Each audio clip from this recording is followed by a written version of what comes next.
On May 31st, 2013, 55-year-old Tim Samaras was leading his team through Canadian County, Oklahoma, tracking what would become the widest tornado ever recorded. Tim, an engineer and storm researcher, had spent over 20 years chasing tornadoes. He held the Guinness World Record for recording the greatest pressure drop ever measured inside a tornado, 100 millibars near Manchester, South Dakota, in 2003. He was known as one of the most careful chasers in the field. The National Geographic Society had awarded him 18 grants for his field research. With him that day were his 24-year-old son, Paul, who shared his father's birthday and passion for documenting nature, and 45-year-old Carl Young, a meteorologist and geology teacher who served as navigator. They called themselves TWISTEX, Tactical Weather Instrumented Sampling in Tornadoes Experiment, and their mission was to place specially designed probes in tornado paths to measure conditions inside. But on this day, they weren't driving Tim's usual reinforced 3/4-ton truck optimized for hail and high winds.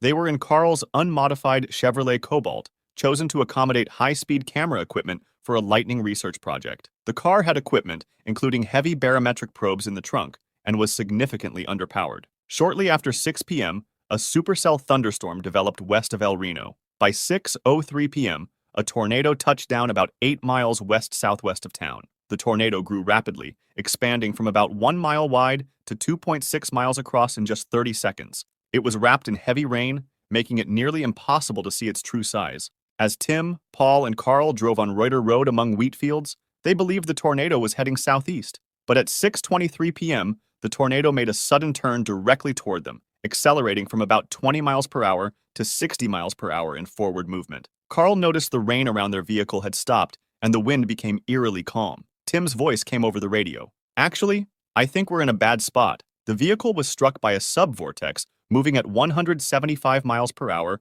within the parent tornado. The small Cobalt was lifted and thrown violently. When emergency crews found it the next morning, it was mangled beyond recognition. Tim's body was still in the driver's seat. Paul and Carl were ejected from the car, their bodies found hundreds of yards away amid a wide debris field. It was the first time professional storm chasers had been killed directly by a tornado. The El Reno tornado killed 8 people that day and injured 151 others. It remains the widest tornado ever measured with winds exceeding 313 miles per hour.